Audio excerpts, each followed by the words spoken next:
Ano nga ba itong sikat at popular ngayon dito sa Doha, Qatar na online shopping apps? Ito ang Tantananan! Hello guys! Welcome back to my channel. It's me, Jet. So for today's video, ayan, mag-unbox tayo plus item review na din dun sa napili nating items na binili through online. Ano nga ba itong sikat at popular ngayon dito sa Doha, Qatar na online shopping apps? Ito ang Tantananan! Yes, you heard me right guys. So because dito sa Doha, Qatar kasi is super popular siya ngayon. So kasi napaka wide ng variety of items na pwede mong makita at mabili sa murang alaga. So actually guys, meron silang mga promotional items, mga sale items. So ang dami mong mapagpipilian. Talagang magsasawa ka sa kakapili ng item na gusto mo. So guys, gusto ko siyang i-try. So gusto ko rin makita or ma-share sa inyo kung talagang legit nga ba itong platform na to.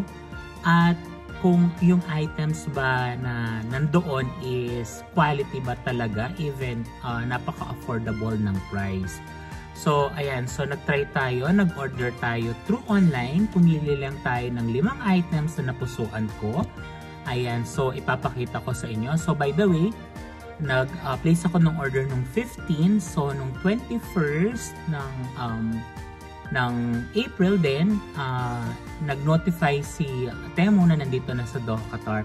Ang ganda ng system nila guys. So pag place mo, talagang nino-notify ka nila kung nasaan na yung iyong parcel. So napakaganda ng tracking system nila. So ayan, na-receive ko siya on the 22nd kasi tumawag na yung parcel na affiliated nila dito, ayan, at i-deliver na nga. So wala nga pala siyang shipping cost. So wala siyang shipping cost pero may delivery charge. So yung delivery charge yan nasa around 20 riyals for a full pack of the parcel. Ito siya. So ayan, na-receive ko na siya. So o-open natin, titignan natin kung okay ba yung laman niya sa loob. Okay? Ayan. So, open na natin.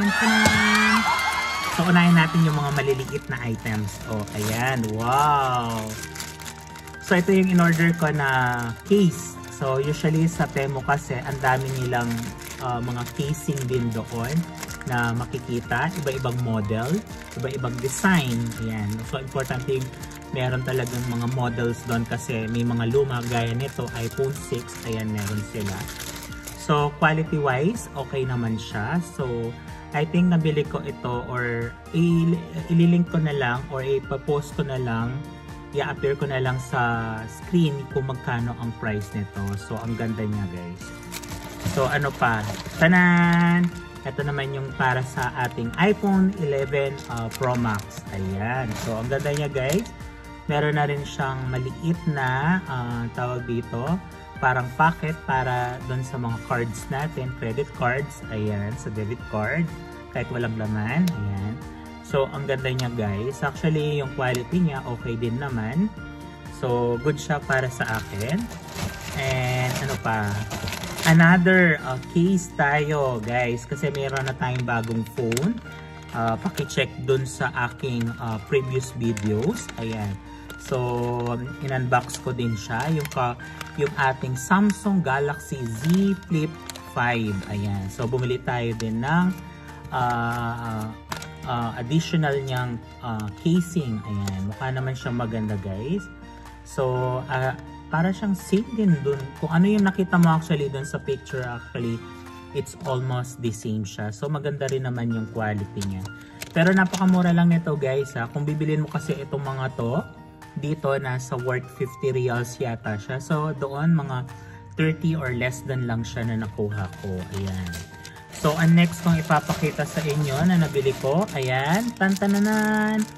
Doon sa Temu din, marami kang makikita mga accessories. So isa sa mga accessories na napili ko, itong bracelet na to. So dito kasi guys, mabibili mo ito ng probably around 15 to 20 riyals. So ito mga less than 10 riyals lang siya doon. So okay naman siya.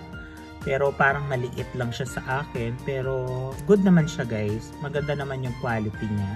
Ayan siya. Ayan. Ano pa? So, meron pa tayong nabiling. Ito. Isa pang bracelet. Siguro ito bibigay ko na lang to sa mga pamangkin ko kasi hindi magkasya sa akin. Ayan. So, ito less than 10 reals din to. Mukha naman siyang maganda. Ayan. Mga beads ba? Ayan, maganda siya guys. Ayan. Tapos, ito na yung ating nabiling mga damit. So, tinry ko din yung damit kasi ito yung medyo marami din sila dun sa na naka-post doon na damit. Ito nagustuhan ko to kasi gusto ko siya pag tapos maligo. Ayan. Ito na lang yung isusuot ko. Ayan, ipapakita ko sa inyo. Ayan, kasya naman siya guys. Ayan, so para ako Naruto. Ayan. So, okay naman siya guys. So, yung tela niya, malambot.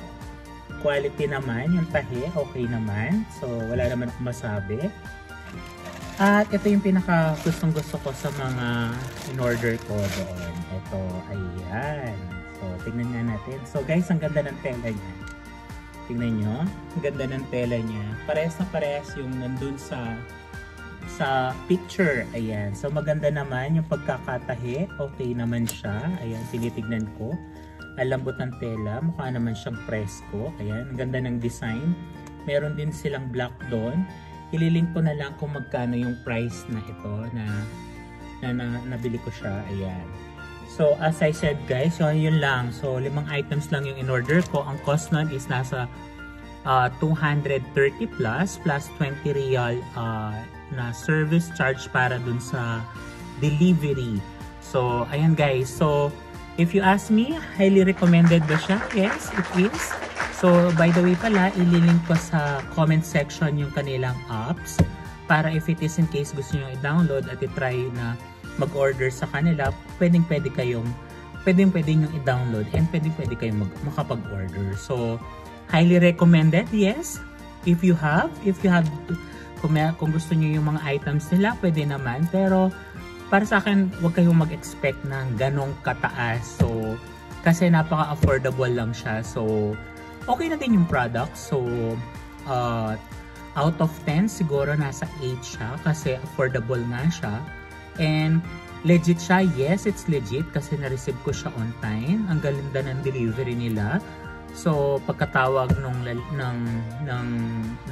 affiliated na courier nila is kaagad within this day is nandito kaagad siya. So, mabait din naman. So yung mga items ba is talagang sulit naman. Yeah, sulit naman siguro kasi hindi naman siya ganun ka-expensive. So, and all in all, okay naman siya. Highly recommended. So guys, please do download yung kanilang app so para matry nyo ulit. So, yun lang. Maraming salamat po and please don't forget to click that bell button para update kayo sa mga bagong uploads ko. So, uploads videos ko. So, maraming salamat po and may God be the glory. Thank you! Bye!